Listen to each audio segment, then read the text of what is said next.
السلام علیکم ورحمۃ اللہ۔ میرے عزیز بھائیوں اور دوستوں اور بہنوں، نیو جسر ٹی وی کے چینل پر میں آپ کو خوش آمدید کہتا ہوں۔ آج کی حدیث مبارک کچھ اس طرح ہے۔ رسول اکرم صلی اللہ علیہ وآلہ وسلم نے فرمایا، تم میں سے ہر ایک کی دعا قبول ہوتی ہے بشرطے کہ وہ عجلت کا مظاہرہ نہ کرے۔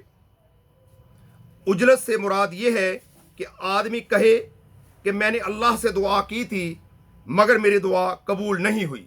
یہ صحیح بخاری کی حدیث مبارک ہے اور صحیح مسلم کی حدیث مبارک ہے۔ میرے بھائیوں اور دوستوں اور بہنوں، اللہ کی بارگاہ میں دعا کرتے رہنا چاہیے۔ کوئی بھی دعا جو ہوتی ہے وہ بے مقصد نہیں جاتی۔ اللہ تعالیٰ کی مصلحت ہوتی ہے کسی کام میں۔ ہماری جو بھی دعا ہوتی ہے وہ ضائع نہیں ہوتی بلکہ اللہ کی بارگاہ میں محفوظ ہو جاتی ہے۔ قیامت والے دن جب آدمی کو اس کی وہ دعائیں جو قبول نہیں ہوئی وہ دکھائی جائیں گی تو وہ اس وقت اللہ کی بارگاہ میں یہ دعا کرے گا کہ کاش کہ میری کوئی بھی دعا دنیا میں قبول نہ ہوئی ہوتی، کیونکہ اس کے بدلے اللہ تعالیٰ اس کو بہت زیادہ اجر دے گا۔ اس لیے میرے بھائیوں اور دوستوں، اگر وقتی طور پر کوئی دعا قبول نہیں ہوتی تو ہمیں پریشان نہیں ہونا چاہیے، کیونکہ وہ اللہ کی بارگاہ میں محفوظ رہتی ہے۔